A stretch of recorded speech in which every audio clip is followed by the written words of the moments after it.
Oi, pessoal, eu sou a Carol Facina e essa é a segunda temporada do Pode Com Ela. Primeiro eu queria dizer que eu estava morrendo de saudade de encontrar vocês aqui e de ter aqui na minha companhia convidadas e convidados tão especiais. Hoje com a gente aqui, Natália Jankiewicz. Falei certo? Falou! Ai, foi um treino aqui, viu, gente? Pra eu conseguir falar esse sobrenome super elaborado. A Natália, ela é jornalista, minha colega de profissão também, pós-graduada em educação sexual e ela palestra sobre sexualidade. Como você foi parar nesse assunto tão interessante que vai abrir o primeiro episódio do Pode Com Ela? Vamos lá. Primeiro, Carol, muito obrigada pelo convite. Pra mim é sempre um prazer falar sobre o meu trabalho, porque tem muito do meu propósito de vida, assim. Mas tudo isso começou quando eu era repórter da revista Época, e eu escrevia muitas matérias ali a minha editoria era comportamento, então eu acabava falando muito sobre sexualidade, até que o editor-chefe me colocou para ser editora do blog de sexo da Época, o finado Sexpedia. E aí eu comecei a entrar, em contato constante com temas, né? E comecei a perceber que, às vezes, algumas matérias, assim, que pareciam muito corriqueiras, banais, até fúteis para alguns dos meus colegas, né? Estavam sempre ranqueando como as mais lidas no site da Época. Então, eu vi amigos com furos de reportagem de política ou trazendo análises de economia, mas sempre que eu trazia alguma matériazinha sobre sexo, ela estava lá ranqueando. E eu comecei a receber muitos e-mails de leitores da revista, com muitas dúvidas. E eu olhei para tudo aquilo e falei, gente, peraí, se eu tenho colegas que se especializam em outras áreas, né, por que não estudar a sexualidade? Por que não me apropriar dessa informação e desse conteúdo de fato e tal? Porque eu comecei a entender a importância. Eu comecei a entender, mais do que tudo, que sexualidade não é o ato sexual, é muito mais do que isso. A forma como a gente se relaciona com as pessoas, não só com os nossos parceiros amorosos, né, o marido, a esposa, etc. A forma como a nossa autoimagem é sobre sexualidade. Então, tem muita coisa, vai muito além. E aí, isso foi em 2011, também coincidiu, naquele momento eu assinei uma reportagem de capa de quando chegou aquele livro 50 Tons de Cinza no Brasil, que virou depois uma febre. Eu recebi o calhamaço, li, fiz uma matéria de capa, isso teve muita repercussão e as pessoas começaram a me chamar para participar de debates sobre sexualidade feminina, né? Por que agora temos um pornô para a mulher, etc e tal. E eu comecei a ficar muito fascinada com isso. E daí um pouco tempo depois, assim, eu cheguei a ir para Isto É, continuei trabalhando ali como repórter de comportamento e sociedade, mas deixei para fazer uma pós-graduação em educação sexual mesmo e, me apropriar de uma nova atividade, de uma nova profissão mesmo. Não, e na verdade as mulheres têm muita dificuldade de falar sobre sexo e sobre sexualidade. Ainda é um tabu. E eu acho que o trabalho que você faz agora, eu, na verdade, conheci a Natália numa palestra que ela deu também, fiquei encantada, porque eu acho que é um assunto que tem que ser falado, a gente tem que trazer essa pauta, né? Sim. Porque isso faz parte da vida, não é só o ato, foi o que você falou. E acho que isso ajuda as mulheres a desmistificar muita coisa no meio do caminho. Exatamente. O que eu tenho percebido nos últimos anos, eu dou aula de midissexualidade em 4 especializações para médicos, etc. O que é midissexualidade? Midissexualidade. Vou discutir, por exemplo, como que o fato de a gente ter passado uma vida inteira vendo capas de revista nova com mulheres magras, loiras, gostosas, com chamadas do tipo 101 formas de fazer um oral que ele nunca vai esquecer, como é que isso vai construindo a nossa ideia do que deve ser a nossa sexualidade? Como é que o consumo tão frequente de pornografia, que hoje em dia inicia por volta dos 12 anos de idade, já de forma frequente, tá? No mundo inteiro. No universo masculino. Sim. Como é que isso vai impactar o sexo que eu vou fazer na vida adulta? Né?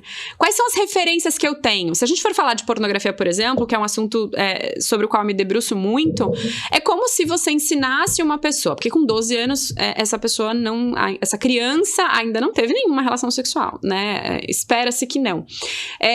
Então ela vai aprender daquelas imagens ali como é que se faz sexo. É como se eu ensinasse uma pessoa sobre como dirigir, leis de trânsito, dando a ela primeiro um filme de Velozes e Furiosos. Aquilo é ficção, mas a gente sabe que é ficção, porque a gente já tem repertório. Para uma criança que não tem repertório, assistir pornografia vai construir ali na cabeça dela como é que é o sexo que os adultos praticam, né? Então, eu estudo, por exemplo, a forma como nas minhas aulas, outra coisa que eu discuto, como essa era dos aplicativos de encontro vai mudar a nossa sexualidade, né? Assim, a forma como a gente... Tanto a nossa sexualidade de quem já é solteiro, como, por exemplo, pessoas que estão vivendo um casamento, que estão numa relação monogâmica, começam a questionar diante de um cardápio virtual tão farto, ao alcance ali do meu bolso. Porque eu tenho que será ficar com o que mesmo? eu quero ficar com o mesmo? Então, assim, tem vários movimentos aí, né? Então, eu entendo a sexualidade em várias camadas, não só uma coisa biológica do tipo, eu tenho vulva, eu tenho ovário, eu tenho pênis e eu tenho ali saco escrotal. Eu não entendo dessa forma, eu entendo que existe um recorte social, cultural, psicológico, né? E acho que tudo isso precisa ser levado em conta. Então, quando eu fui estudando sobre isso, quanto mais eu fui estudando sobre isso, eu fui entendendo que, na verdade, a maior parte das questões, das dificuldades que as mulheres vivem em relação à sexualidade, não está no campo do biológico. Não é que elas nasceram com menos desejo. Não é que elas nasceram com menos capacidade de ter prazer e de chegar ao orgasmo. Não é sobre alguma coisa orgânica, do tipo assim, nasci assim, portanto é assim e vou me contentar com isso. Não, são atravessamentos culturais. Então, quando a gente desde pequeno diz pra uma menina a minha filha, por exemplo, minha filha tem quase 4 anos, né? Mas quando ela tinha uns 2 anos, eu me lembro muito de uma cena, assim, em que ela tava... a gente tinha tirado a fralda, né? E eu acredito muito, como educadora, que as crianças, especialmente nessa fase, devem ter acesso aos genitais por um período de tempo e não sempre com aquele cinto de castidade chamado fralda, porque ela precisa entender que esse lugar é parte do corpo dela, que ela tem que ter acesso a ele sempre. Mas eu tinha deixado minha filha, acho que ela saiu do banho, ela ficou por um período, assim, ela tava na cama vendo desenho, peladinha. E ela começou, eu percebi que ela abriu a perna e começou a olhar, e aí a babá falou assim pra ela, Nina, não, isso é feio, tira a mão daí. E eu... cheguei até, né, a babá não tinha, enfim, instrução nenhuma, coitada. Mas eu falei pra ela, olha, na verdade, ela pode sim, esse é o corpo dela. Ela pode colocar a mão nele, ela pode sentir, pode tocar quantas vezes ela quiser, né? Quando você dá essa permissão pra uma criança, e quando você diz pra ela, ao contrário de tira a mão daí que é feio, você diz pra ela, é o seu corpo, igual a sua mão, igual o seu pé, igual... Tá tudo bem. Você já começa a naturalizar e dizer pra ela que não há nada de inadequado em se tocar. Né? E ali, naquele contexto, não tinha nenhum caráter erótico. Ela tava ali olhando, achando esquisito, achando engraçado. E é importante isso. Então, a gente vai sendo atravessado o tempo todo por isso, né? Por essa expectativa de que de que o meu valor enquanto mulher é agradar o outro, cuidar do outro, e isso também passa pelo prazer. Nós vamos para o sexo, tem várias pesquisas mostrando qual é a prioridade, o primeiro motivo pelo qual uma mulher vai para o sexo, para satisfazer o outro. Então, até no sexo eu ainda tô tentando agradar. Então, o lance da submissão, né? Que a gente traz historicamente como mulher. Exatamente. Então, assim, quando você começa a questionar tudo isso, não é confortável, Carol, é muito desconfortável. Você olhar e falar assim, caramba, eu sou uma mulher adulta, bem-sucedida, né, num casamento bacana, etc. Mas, caramba, até desse lugar de privilégio, eu percebo que eu não sou livre sexualmente. Que eu ainda tenho uma série de travas, sabe? Então, e você perceber, assim, você trouxe, por exemplo, né, a questão da sexualidade como é mais do que o ato sexual, e ela segundo a Organização Mundial de Saúde, o 4º pilar da qualidade de vida. Nossa! Sim. Se você não tem um bem-estar sexual, uma saúde e um bem-estar sexual, os seus outros pilares também serão prejudicados, tá? Então, o que significa ter bem-estar sexual? É só ter orgasmo? Não, é também, mas não é só sobre isso. Então, pode ser desde... Será que eu tenho uma orientação sexual e eu tô confortável com ela e eu consigo me assumir nela e eu sou respeitada por ela? Ou uma orientação sexual é motivo de exclusão na minha família? É motivo de depreciação no meu trabalho? Entende? Será que as questões, por exemplo, eu posso ter uma questão de uma endometriose, eu posso ter uma questão de endometriose. Pode ter uma questão patológica, né? Você pode ter uma questão patológica, você pode ter uma questão patológica que te causa dor, uma dor muito aguda, muito forte, vários sintomas, né? Todos os meses, por exemplo. Isso também vai entrar como bem-estar sexual, porque você está falando de um órgão, né? E de uma função reprodutiva que está ligada à sua sexualidade. Então, é muito mais amplo do que as pessoas em geral supõem, sabe? E eu percebo nitidamente o quanto nós, mulheres, estamos em desvantagem, sabe? Quem precisa correr atrás mesmo somos nós, porque fomos castradas, reprimidas, etc., desde muito pequenas. Mas sabe o que eu acho? Eu acho que com essa evolução tecnológica das mídias sociais, dos aplicativos de relacionamento, eu acho que a gente já teve um salto gigante ali. Sim. Porque eu tenho uma filha adolescente e eu vejo a maneira como eles encaram isso hoje é totalmente diferente da maneira com que eu lidei quando eu tinha a idade dela. E aí, usando o gancho da adolescência, você já pensou em fazer algum trabalho sobre sexualidade pra essa faixa etária? Eu já fiz. Eu fui embaixadora da Bayer Jovens. A Bayer tinha um projeto grande, assim, que aconteciam campanhas e palestras, mas mais voltado para prevenção de gravidez não planejada. E para prevenção de ISTs, infecções sexualmente transmissíveis, tá? Então, é muito interessante trabalhar com esse público, mas tem também os seus desafios, assim. Eu já fiz em escola particular aqui em Santos, mas você precisa pedir a autorização dos pais. E foi muito interessante que eu fui fazer nessa escola, uma escola conhecida, bilíngue, muito, muito boa aqui de Santos. Eles que me chamaram, tá? Por conta de um caso lá, eles tiveram um problema de vazamento de nudes, né? De uma menina acho que ela tinha uns 13 anos, e isso acabou tendo uma repercussão muito complicada lá dentro. E a gente era pra falar sobre saúde sexual e sobre o consentimento, né? Quando você vem falar, por exemplo, de tecnologias, a gente tá dando uma ferramenta que é muito poderosa, que pode ser usada muito pro bem nesses adolescentes. Mas se eles não tiverem noções ali, né, do que é consentimento, direito, privacidade, etc., também é muito perigoso, sabe? Então, assim, eu gosto muito de trabalhar também com esses jovens, mas a gente encontra a barreira dos pais, assim. Então, se eu não me engano, 30% não autorizaram, né? Mesmo eu tendo colocado meu currículo. Jura? Tendo feito uma carta explicando o que seria tratado. A diretora da escola falou, fez um comunicado, Nath. E 30% não aceitou. Era um grupo de uns 200 adolescentes.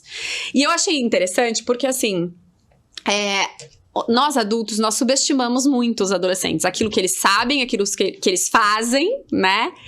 E aí... Principalmente o que fazem, né? Principalmente o que fazem. E aí, teve um menino lá, assim, que devia ter também... ele devia ter uns 12 anos. Ele tava na nona série, 12 anos? Não, mais pra frente. Já é mais, né? Não, é menos. É sexto ano. Não, então era ano. do 8º pra cima.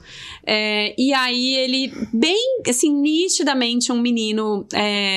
Sabe aquele menino que você olha e você fala assim, esse menino sofre bullying? Sabe? Bem estereotipado, assim. Tímido e tudo mais.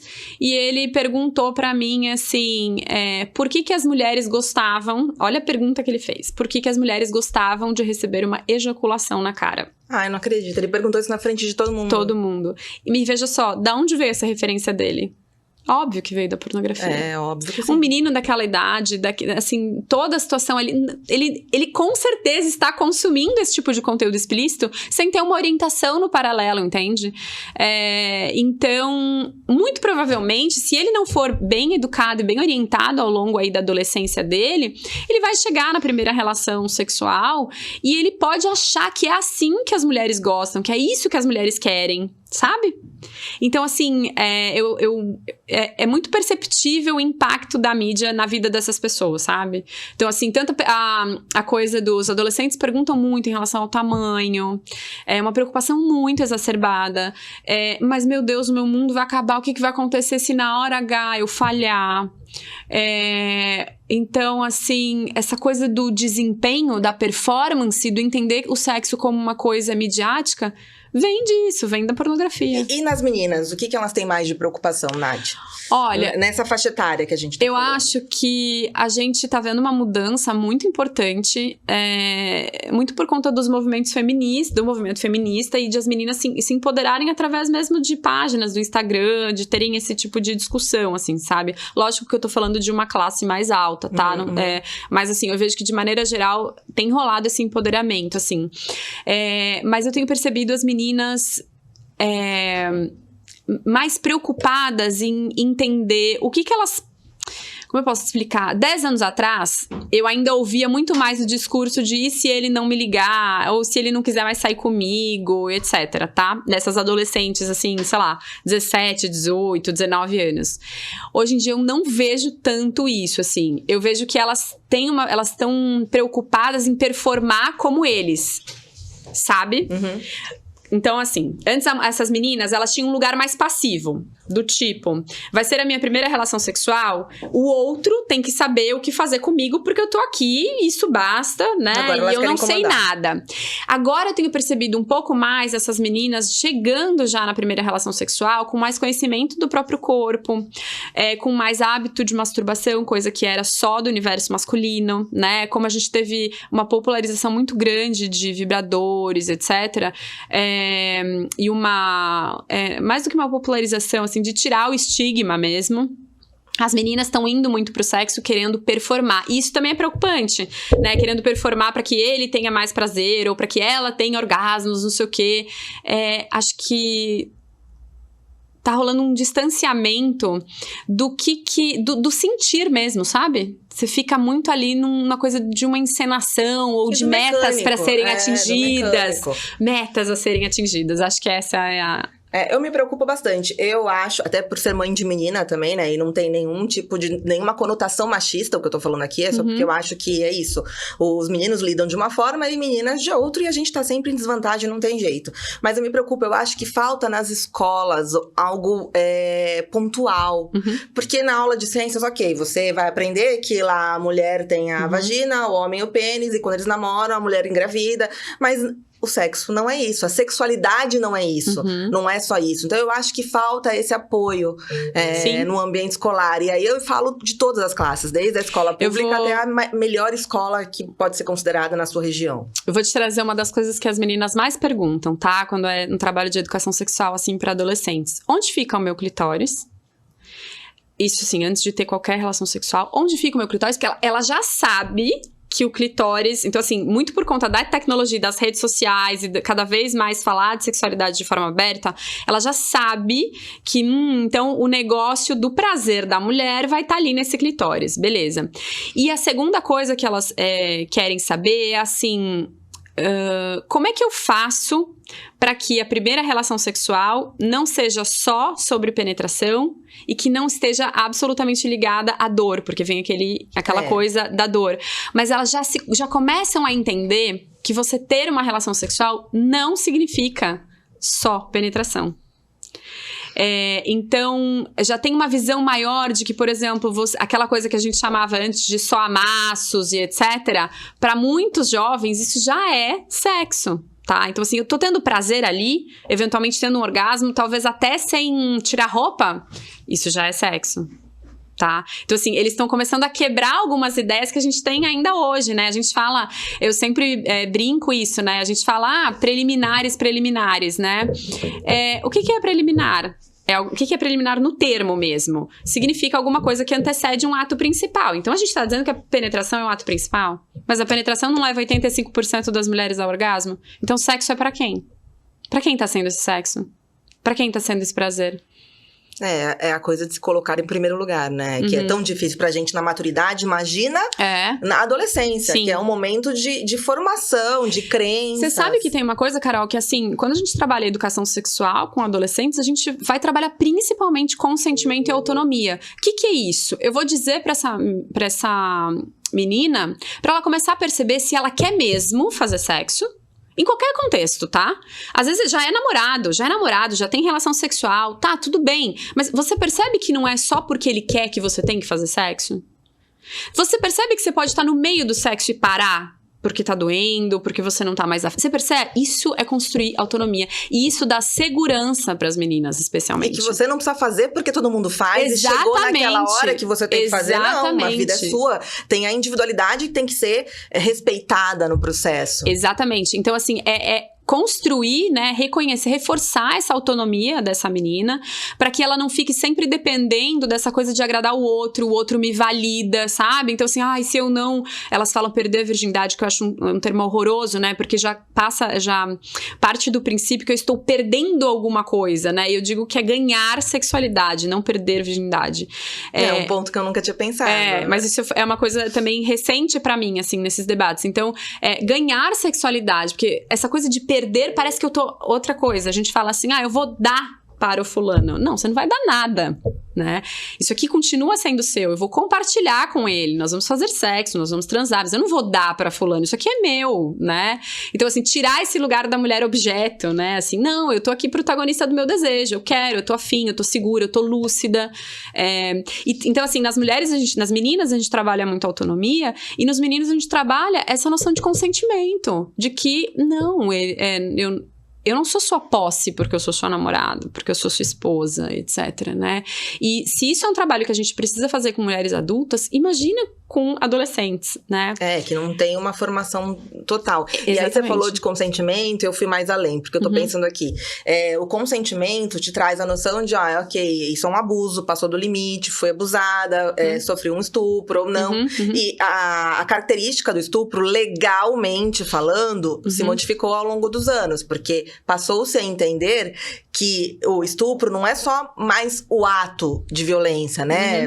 Consumado, e sim o que antecede também, de forma abrupta e sem consentimento, esse ato. É importante que as meninas entendam exatamente essa questão do consentimento, para que elas entendam o que acontece com elas, ou se acontecer alguma coisa que não seja da vontade delas, que isso não é legal.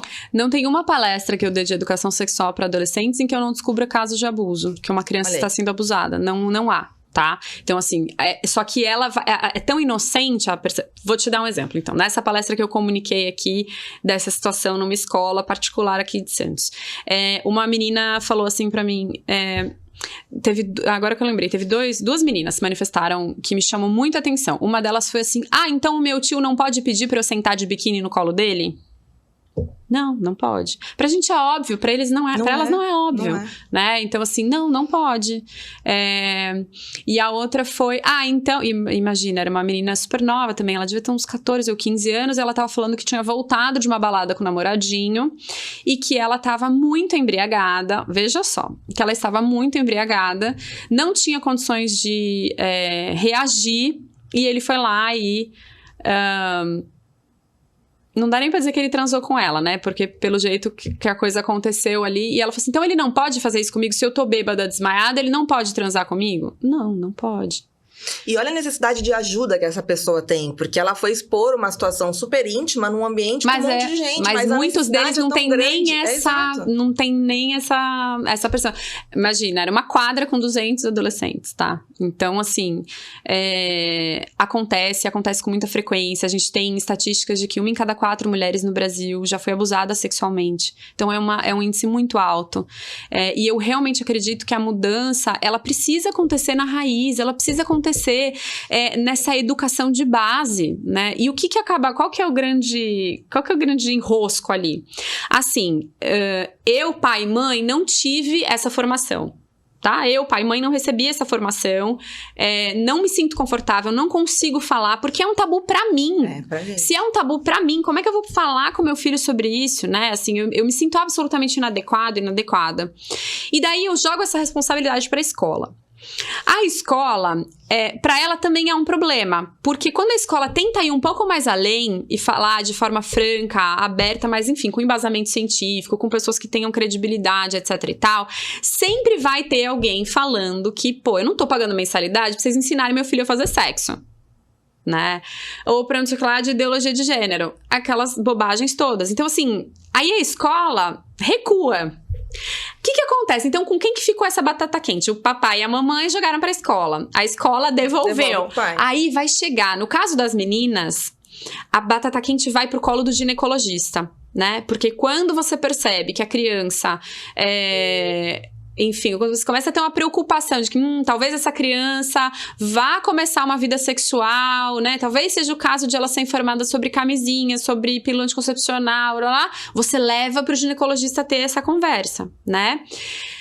O ginecologista, eu trabalho e dou aula para ginecologistas, tá? No caso de adolescentes, eles conseguem, eles estão ali bem... com ferramentas para falar sobre, né, métodos contraceptivos, gravidez não planejada, etc e tal. Beleza. Estamos falando ainda de uma parte... técnica e de uma coisa, negativa. Se der ruim, vai acontecer isso no sexo. Aqui o sexo tá dando ruim, tá? Então, se der ruim, você vai pegar uma pereba, você vai ter um filho que você não quer, beleza. Quem que vai falar sobre prazer com essa criança? Não fala, porque os nossos ginecologistas, eles, na verdade, não tiveram essa formação na medicina, tá? E eles não conseguem perguntar pra nós, mulheres adultas, você tem orgasmo? Como que anda a sua libido? Você sente dor na penetração? Eles não conseguem. Não, se você não chega com a queixa Exatamente. ou com a questão que você precisa tratar, eles não vão falar nada, não vai ter uma reatividade. Exatamente. Então, assim, é uma dificuldade, porque E aí, no caso dos meninos, que não tem esse médico, geralmente, né? Assim, é muito raro. Se você tiver alguma questão, algum problema ali de saúde, vai mandar para um urologista, por exemplo. Então... quem está ensinando? A mãe e o pai não estão, a escola não tá, os recursos médicos que a gente tem não estão sendo suficientes. Quem vai ensinar? Gente, é a mídia. A mídia. É a mídia que tá ensinando, né? Então, assim, são as redes sociais, é a pornografia, é aquilo que a gente vê nos filmes, que a gente vê na novela. É isso que tá ensinando pra gente. Nós somos formados no sentido de repertório sexual com base naquilo que a gente viu. Que na nossa época era Playboy, né? Era Playboy. Eu me lembro que a primeira vez que eu vi um pênis, assim, foi numa G Magazine que uns meninos da minha sala compraram zoando. Tipo isso, Vampeta. O Vampeta é um clássico. Mas a primeira vez que eu vi uma vulva, eu falei, então é assim, sabe? Só que hoje em dia eles têm acesso em um clique. Há uma quantidade de cenas explícitas que às vezes nem a gente adulta dá conta de algumas práticas, de alguns fetiches. Não, e é chulo, né? Então, assim... É uma coisa meio chula, que é essas coisas comerciais pra vender, eles fazem essa coisa, E né? sempre voltada para o desejo do homem, né? Então, assim, se você tivesse... Quer dizer, hoje em dia até tem... por exemplo, tem uma diretora feminista que chama Erika Lust, né? Ela é bem pioneira, assim, nesse sentido. E tem um outro que se chama... Tem uma outra que se chama Cindy Gallop, que tem um programa, um canal que se chama Make Love Not Porn. Isso na Inglaterra. Em que tem cenas de sexo de verdade feito por pessoas de verdade que deram o consentimento assinado. Então, é uma TV online, tá? E aí tem todo um negócio lá de verificação de idade, etc. Mas pelo menos o sexo que você tá vendo lá é de verdade. Então é menos performático e é aquela coisa que as pessoas que têm afeto, né? Que tem troca. Que é o que acontece que tem 90% dos relacionamentos na vida, né? Não precisa nem ter um relacionamento pra ter isso. Eu acho que falta isso aqui também, né, Nath? Eu acho que a gente podia até, de repente, quem sabe... dar uma ideia. Não que a gente vai participar. Peraí, marido, não é isso. Mas assim, tô querendo dizer que é uma coisa legal de pensar, né? Porque é natural. Sim, flui. É natural. Deveria quando fluir você não tem repertório, é muito assim... Agora eu tô lembrando, né, do início da minha vida sexual. Quando você não tem muito repertório, você acha que... E como a gente é criada pra colocar o nosso prazer na mão do cara, né? Ele que sabe fazer o sexo, ele que sabe botar camisinha, ele que, enfim, que sabe as práticas, as posições. Você fica ali meio que quase como uma marionete, sabe? Você tá ali... Você não sabe muito bem se você tá afim de fazer aquilo, se aquilo tá gostoso mesmo. Você quase não tem autonomia sexual. Que é o que acontece em tudo na vida quando você não tá no comando, né? Exatamente. O sexo é só mais uma questão que a gente tem que enfrentar e saber se colocar no comando quando for legal pra você e quando você não quiser ficar no comando. Mas foi por uma livre escolha, não foi porque te imputaram isso de alguma forma. Perfeito. É isso mesmo. Em que momento você decidiu deixar a redação e passar a dar palestras, fazer esse trabalho todo de divulgação, dar aula pra médico? Como, em que momento e por quê? Tá. Então, eu saí, primeiro eu me demiti da editora Globo em 2012, final de 2012. Eu me demiti porque eu sofri assédio moral lá, e aí resolvi sair, não tava mais legal pra mim. E aí fui trabalhar logo em seguida, assim, na Isto É, também como repórter de sociedade, fiquei trabalhando lá, ganhei alguns prêmios de jornalismo, e aí, mas eu vi que realmente o que me puxava era muito esse propósito de falar sobre aquilo, falar com qualidade, com credibilidade sobre aquilo que todo mundo queria saber, mas poucas pessoas estavam dispostas a falar abertamente, assim, sabe? Acho que foi um pouco isso, assim. Daí, em 2013, eu saí, até conto isso, tem um site que chama Projeto Draft, que fala muito de empreendedorismo, não sei o quê, e eu lembro que eu escrevi um texto grande lá desse momento, assim, e de todas as derrapadas que eu dei nesse sentido, não foram poucas, tá? Eu era uma pessoa ainda mais impulsiva, e eu simplesmente fui, propósito de vida, uou, e fui, né? Me demiti da Isto É, sem ter ali um planejamento financeiro, sabe? Foi viver um ano sabático sem ter condições de ter um ano sabático. Tipo isso, assim. Mas é que eu não achava que demoraria tanto, né? Assim, na verdade, pra coisa vingar. E aí eu saí, e aí foi super difícil, assim, fiquei no cheque especial, e aí pede empréstimo, e aí entra em depressão. Teve todo um momento, assim, bem complicado. Eu lancei, na época, em 2013, o meu site, o Pimentaria, que era, naquela época, era super pioneiro. Hoje em dia, a gente tem um monte de página falando sobre sexualidade. Mas eu ia te perguntar da Pimentaria também. O Pimentaria eu lancei naquela época, era realmente muito pioneiro, sem qualquer falsa modéstia. E foi muito legal, só que eu não tinha um planejamento mesmo, assim, não tinha uma coisa administrativa, estratégica. Eu só fui lá e falei, quero fazer isso, eu vou estudar não tinha um plano de negócio. Não tinha um plano de negócio. Eu acho que foi, não sei se talvez soberba, um pouco de ingenuidade mesmo. Ingenuidade na experiência Ingenuidade, de falar assim, vou empreender, sabe? E naquela época, blog tava dando muito dinheiro, né? Com anúncios e tal. Hoje em dia, imagina, é outro esquema. Mas naquele momento era. E aí eu comecei a bater na porta de um monte de lugar, de empresa, né? E estudando já, começando já a pós-graduação em educação sexual. E tentando captar, fazer campanhas ou fazer projetos especiais, não sei o que, e não virava.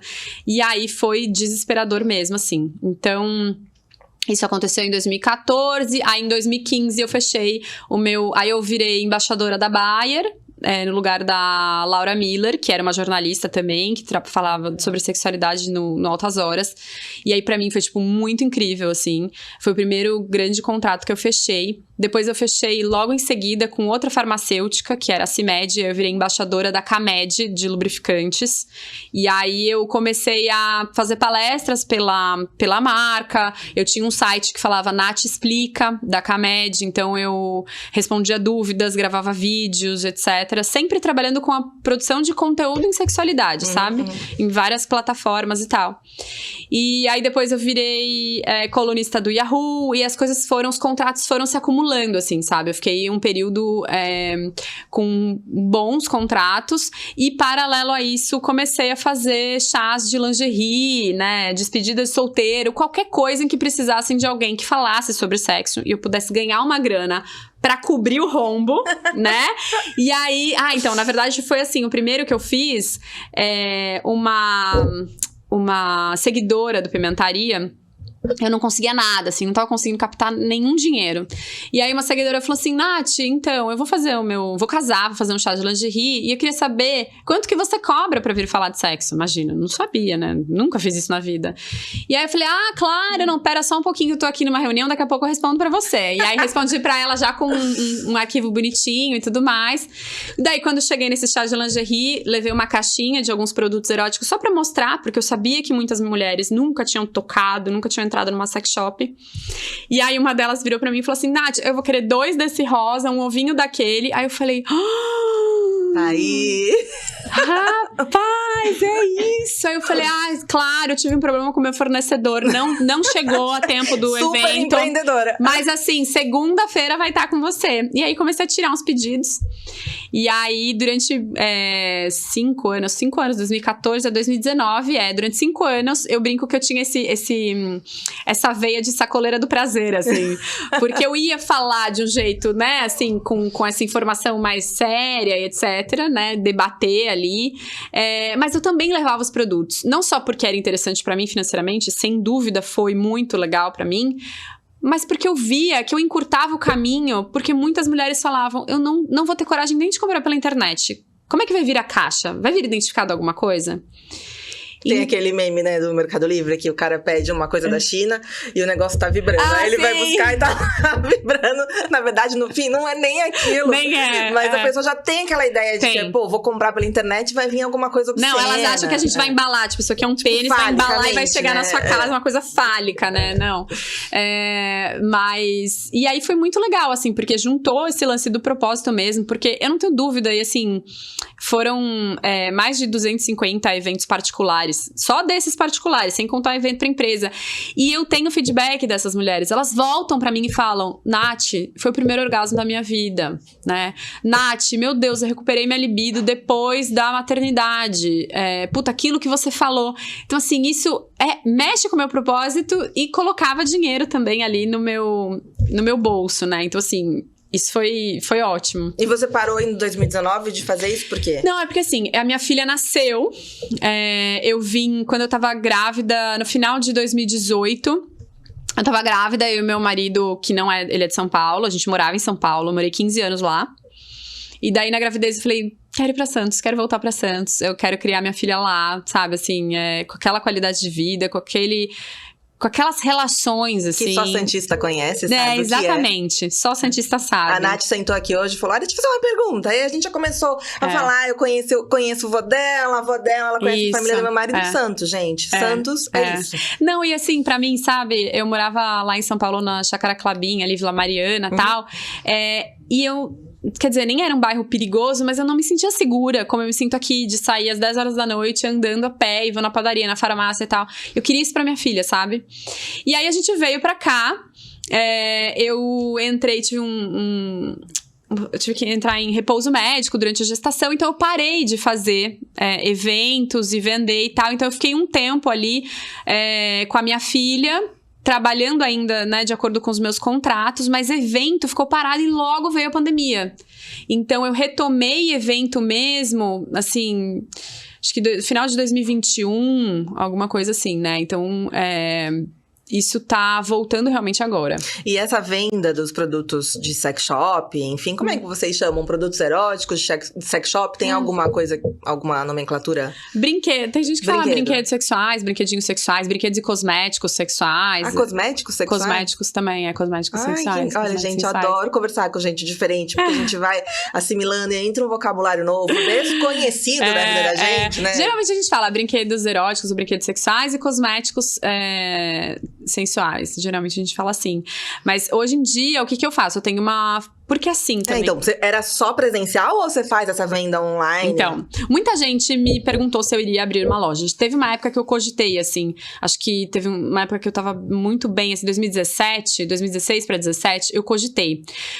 Mas eu fiquei com muito medo por não ter tido um planejamento, um plano de negócio lá em 2013, não ter essa expertise, essa noção, e estar sozinha, eu não tive coragem. Meu marido trabalha com marketing, e ele quase deixou pra gente montar um negócio, assim, realmente um e-commerce juntos e tal, mas acabamos dando pra trás, assim. E aí, eu tinha o meu estoque, assim, já trabalhei tendo um estoque em casa, e eu levava para os eventos e comprava mais. Já trabalhei com um fornecedor. Hoje é uma espécie de uma consignação. Então, aqui em Santos eu fiz um evento, né, já na Mademoiselle, que tem os produtos eróticos, mas quando eu vou em algum lugar, é uma consignação. Então, eu pego os produtos de uma loja, né, vendo, e aí sou comissionada com base nessa venda, tá? Então, você não deixou de fazer essa venda? Não, eu não deixei de fazer, eu continuo fazendo. Eu acho que é um complemento, né? Uma coisa assim, tipo, você conta, explica, explica, dá ideia e já apresenta que a pessoa leva se quiser, já sai dali feliz. Sim, exatamente. Eu digo que eu quero tentar fazer com que a experiência dessa pessoa seja o mais completa possível, sabe? Tipo, pra que ela saia dali e ela realmente possa, se ela quiser sair dali, vai encontrar com o marido, vai colocar aquilo em prática, vai lá, vai que vai, sabe? Que e você recebe feedback depois? Não, sim, só pra saber. Super recebo. Porque tem gente que gosta de contar, tipo, foi muito legal, deu certo, funcionou. Tem muita gente.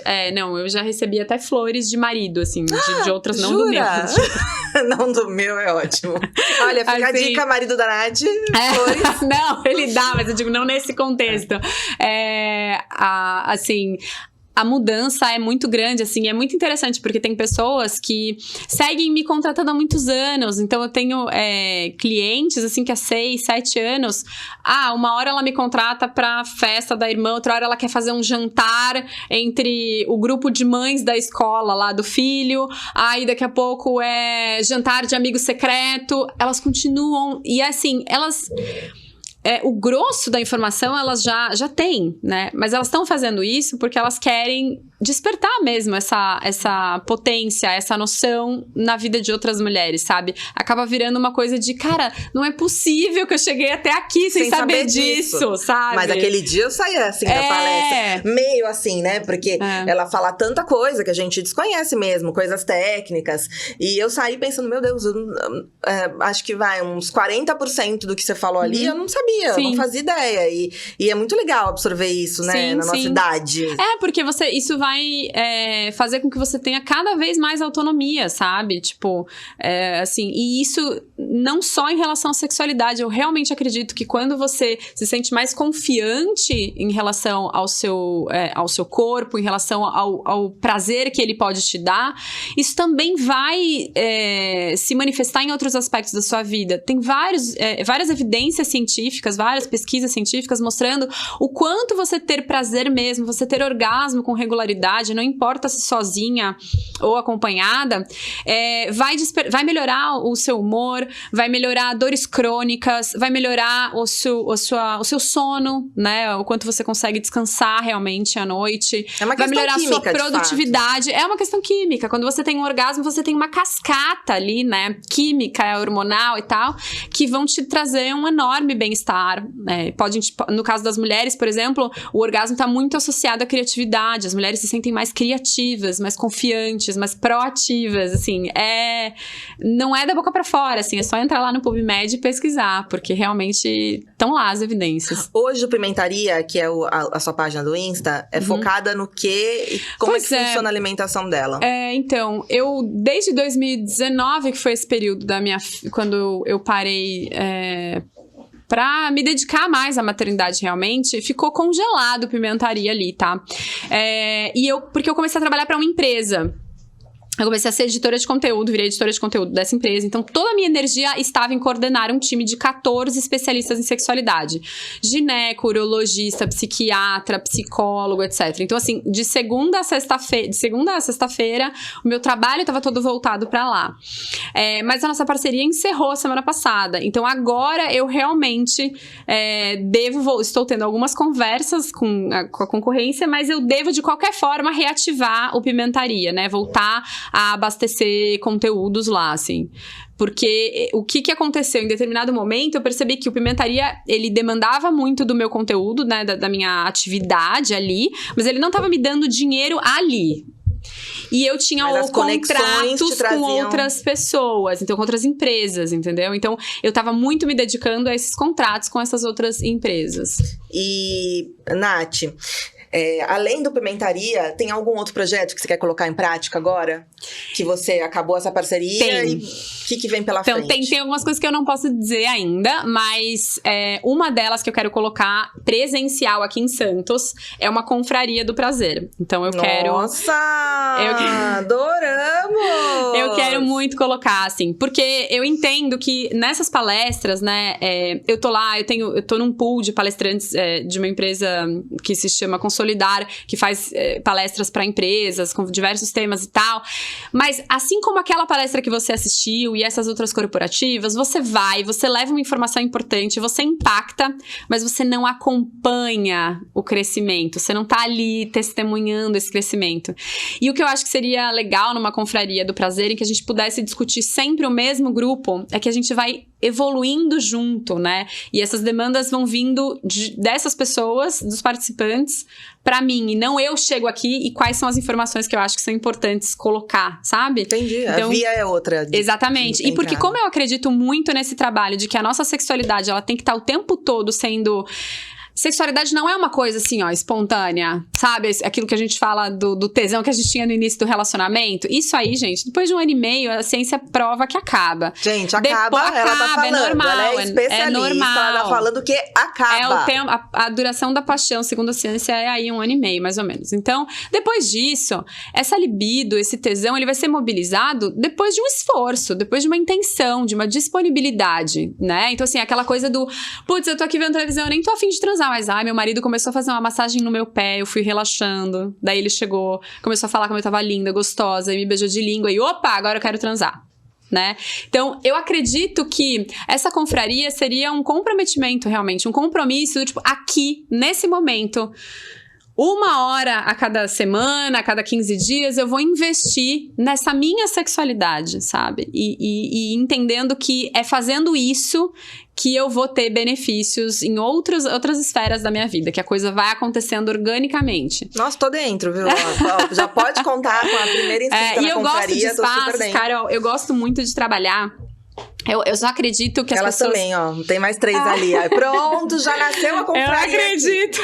Tem várias perguntas, inclusive. Opa, vamos depois... Eu acredito muito que as relações, elas se estabelecem mesmo, e as transformações acontecem a partir da vulnerabilidade.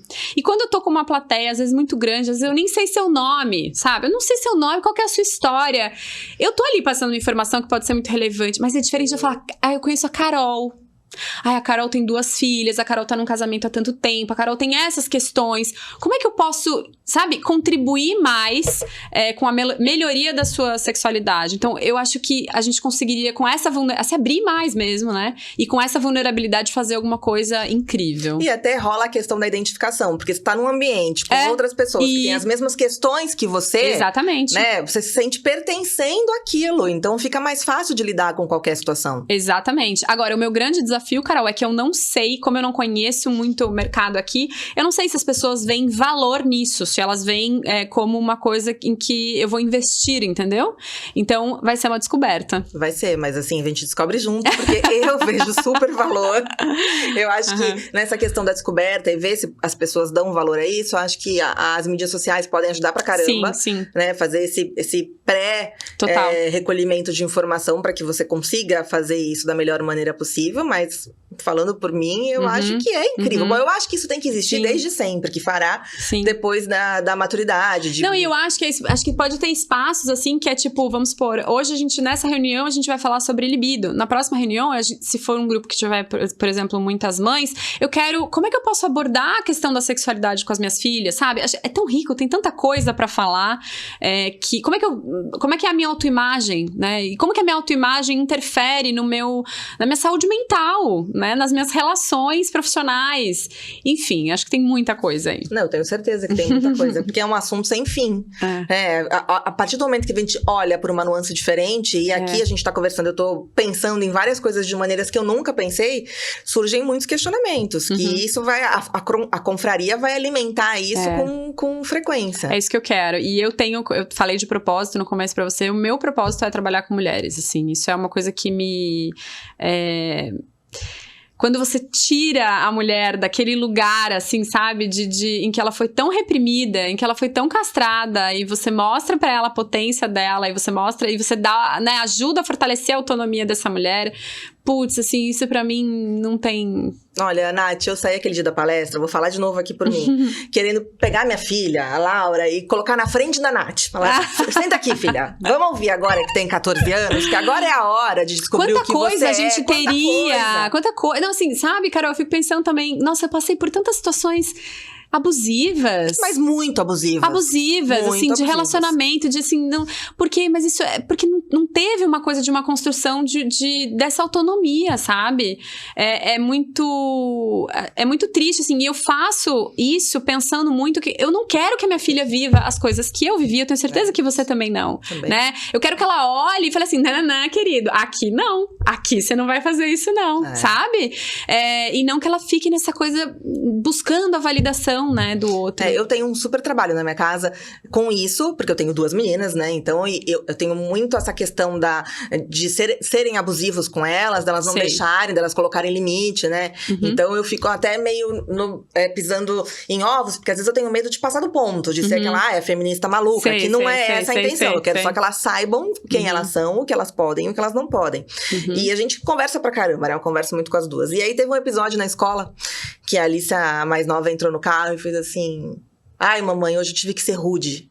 Rude? Aí eu falei, nossa, rude? Né? Elas têm um vocabulário, assim, ótimo. Falei, ai, filha, por quê? Não é uma coisa que a gente ensina. Não, mamãe, o meu amigo levantou, pôs o dedo na minha cara e gritou comigo. Eu falei, e o que você fez? Eu levantei, abaixei o dedo dele e falei, você não grita comigo, eu não admito sua falta de respeito comigo. Enquanto você não levantar na frente de todo mundo e me pedir desculpa, a gente vai ficar assim sem se falar. Falei, filho, e o que ele fez? Ele levantou e me pediu desculpa, mamãe. Eu falei, então, filha, você não foi rude neste momento. Você simplesmente mostrou pra ele qual era o seu limite. Que dali ele não passaria. E é assim que a gente tem que ser na vida. Mas eu, Nath, nunca... Eu fui desenvolver essa autodefesa depois de tomar um monte de porrada na vida. Né? Mas a gente, com tanto acesso à informação, a gente quer mostrar para os filhos que eles podem desde sempre, que eles têm que se defender desde sempre. E falar sobre sexualidade faz parte do processo. Sim. E eu continuo super batendo na tecla que eu acho que falta pra caramba. Falta. Isso. E de repente uma saída seja a gente fazer o caminho inverso, chamar os pais e conversar com os pais. Sim. Isso é perfeito, porque quando a gente... como a gente vai olhar... Qualquer outra questão, vamos tirar da sexualidade pra não ficar... Porque tem muito tabu na questão de misturar. Só de falar uma frase em que eu coloco criança e sexualidade já é o máximo do tabu, né? Então, assim... Então, vamos pensar uma criança que tá ali com uma dificuldade de aprendizagem, ou com uma criança que tá com um tique, que a escola chama os pais e fala, olha, seu filho tá com um comportamento ou violento, ele tá com um tique, etc e tal. Muitas vezes, o melhor approach é você chegar nos pais, é você entender, porque a criança, especialmente até uma certa idade, ela vai ser muito um reflexo de alguma coisa que ela tá sentindo, ou que ela tá vendo, ou que tá acontecendo, né? Ainda que seja fantasiosa, em relação aos pais, a família dela, o ambiente dela. Então, eu acredito que da mesma forma, se você quer educar melhor o seu filho, quer empoderar, quer dar autonomia para o seu filho sexual, para que lá na frente, isso não significa que você está incentivando suas filhas a ir fazer sexo. Pelo contrário, você está abastecendo elas de argumentos, de ferramentas, para que elas saibam se defender, se colocar, traçar os limites, né? Quando você se empodera, de informações mesmo, porque a gente precisa primeiro se desconstruir mitos, desconstruir tabus que estão dentro da gente, para que daí a gente consiga falar com os nossos filhos de uma forma mais natural, mais orgânica, mais compreensiva, sabe? E tem uma idade que você acha que isso é necessário? A partir de que idade você acha que isso é preciso? Carol, quando a gente fala que a educação sexual, eu escrevi uma matéria de capa pra revista Crescer sobre como falar de sexo com os filhos, tá? E nela, teve uma repercussão que assim, as pessoas, porque vocês estão falando que a partir dos 3 anos você já pode falar. Só que o que é falar de sexo com as crianças? Eu não trouxe o episódio da minha filha, que tirou a fralda e ela não tava lá botando o dedo pra saber como que era a vulva dela? Isso é uma cena de falar sobre sexo. Porque se eu tô vendo a minha criança ali explorando o próprio corpo e eu viro pra ela e falo, fecha a perna, tira a mão daí que isso é feio, eu dei a educação sexual. Dei errada, mas eu dei. A mensagem já tá posta. Então, eu olhar pra aquela situação... A melhor coisa que você pode fazer ali, se você não souber o que fazer, bater um olhinho ali, ó, sai. Se você não conseguir, não faça nada.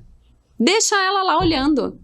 É melhor, entende? Nesse sentido. Do que reprimir. É melhor do que você reprimir. Lógico, a gente não tá falando de uma situação que você tem um filho, você tá no meio de uma festa infantil, o menino vai, abaixa as calças e começa ali a manusear o pênis dele. Não estamos falando disso, tá? Isso é uma criança que se tá agindo dessa forma, provavelmente ela tá ou muito entediada ou muito ansiosa. E essa vai ser a descarga dela, tá? Raros casos, pode ser uma coisa de abuso. Isso acontece, viu? Então, assim, como é que você começa? Como é que começa essa construção? Desde o mais cedo possível, Quer ver uma coisa que eu fazia com a minha filha e ensinei meu marido a fazer? Desde trocar a fralda, ela era bebezinha, eu te juro pela vida da minha filha. Ela era bebezinha. Todas as vezes que a gente ia trocar a fralda dela e tocar nos genitais dela, a gente falava, filha, com licença. E passava. Porque parece besta, mas você começa a construir uma relação de respeito, né? E essa criança vai aos poucos entendendo que, então, aqui nesse lugar do meu corpo, as pessoas precisam pedir autorização, elas não podem simplesmente tocar. Né? A gente, Carol, foi criada indo pra balada. Na balada, os meninos passando a mão na nossa bunda e no nosso peito. E vou te dizer mais, era até um status do tipo assim, se passou muito é porque você é muito gostosa. Isso é bom, tá? Então, como é que a gente vai desconstruir o que a gente viveu tudo isso. A vida inteira, né? Porque certo. Vou te dar um outro exemplo. O que é falar sobre o sexo com os filhos? Minha filha, quando tinha 3 anos, eu dei um livro pra ela, que aliás é maravilhoso, chama De Onde Vêm os Bebês? Gogô, De Onde Vêm os Bebês? É uma cegonha lá, mas o que é? A cegonha contando, olha, esse negócio de cegonha não existe, tá? É mentira. E contando pra crianças de 3 anos, na linguagem adequada, usando só o que é realmente necessário, Na nossa época era De Onde Viemos, lembra? Isso, lembro super. Que era a vagina, eu ganhei, eu lembro, isso. O pai e o nenê. Isso, eu lembro. Eu lembro que eu fiquei bem chocada. Eu porque, também, eu também. Eu acho que não era o momento de eu olhar ainda. Aquilo. Uhum. Não, mas minha mãe chegou e falou, vamos ver aqui. Aqui, então, isso vem muito isso. de você perceber se isso já é uma demanda da criança, tá? No caso, a minha filha começou a falar assim, ela já tava na fase, mamãe, como é que o bebê então sai da barriga? Coordenadora da escola tá grávida. Mamãe, como é que o bebê sai da barriga? Olha, filho, o bebê pode sair pela vagina, ou o bebê pode sair por um cortezinho na barriga. Como entra, né? Aí, eu sabia que a próxima pergunta era como é que ele entra, né? Se saiu, como aí já fui e falei, vou ter esse livro aqui, já vou comprar, vou deixar ele na mão, né? E aí, chegou o momento, mamãe, mas como é que entra lá?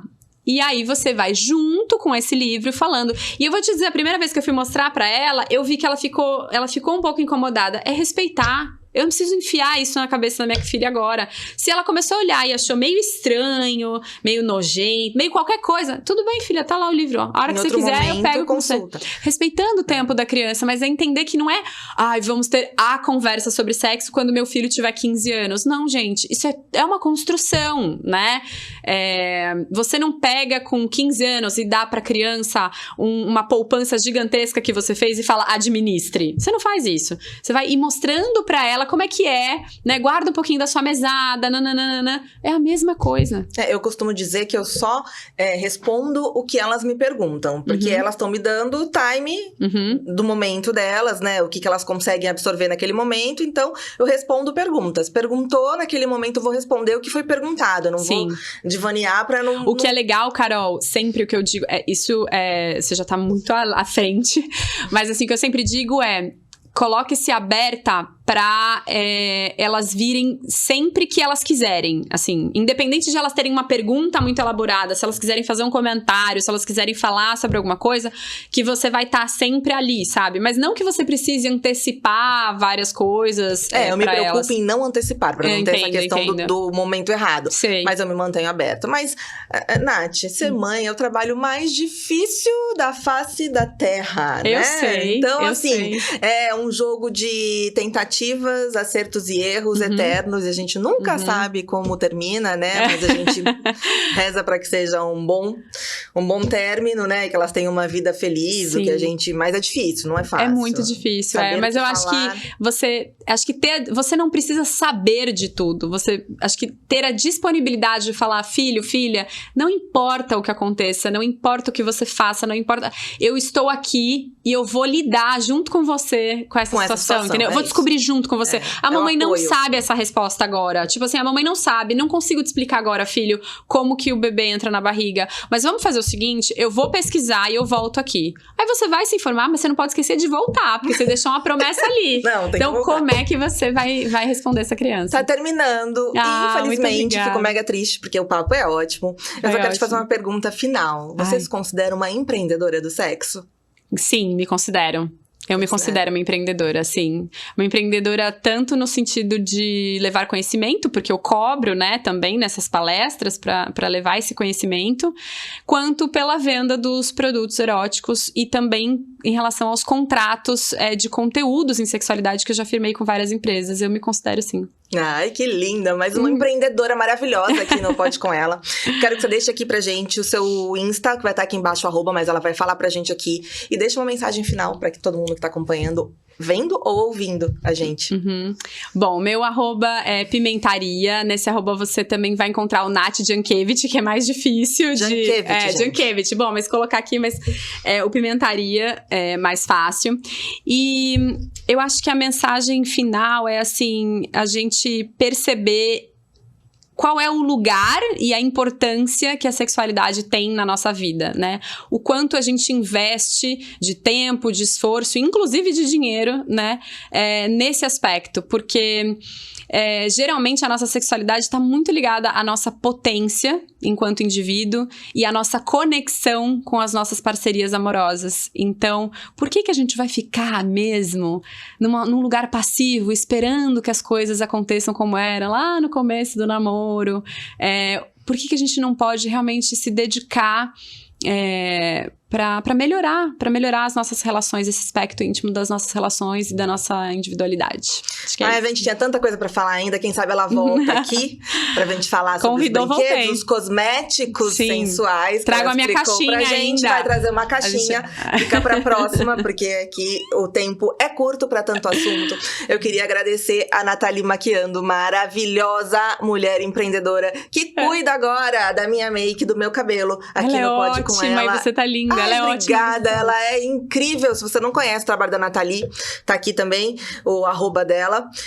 Vai conhecer, porque é imperdível. Se você vai casar, ela é especialista em noiva, gente. Pena que eu casei há muito tempo. Falei pra Nathalie hoje que eu queria refazer o meu casamento pra que ela pudesse me maquiar e me pentear, porque ela é incrível. Nathalie, incrível, tá aqui. Sigam também. E esse é só o primeiro episódio da 2ª temporada. Outras tantas mulheres e pessoas incríveis sentarão aqui pra conversar com a gente. Se você ainda não nos segue, vai lá no YouTube, Pode Com Ela, no Insta, @podecom_ela, e o meu @ também, Carol Facina. Espero vocês, estou super disponível para responder perguntas e aceito também indicação de pessoas que vocês querem ver aqui conversando com a gente, tá bom? Foi um prazer gigante, eu tava morrendo de saudade. Um beijo e até o próximo episódio.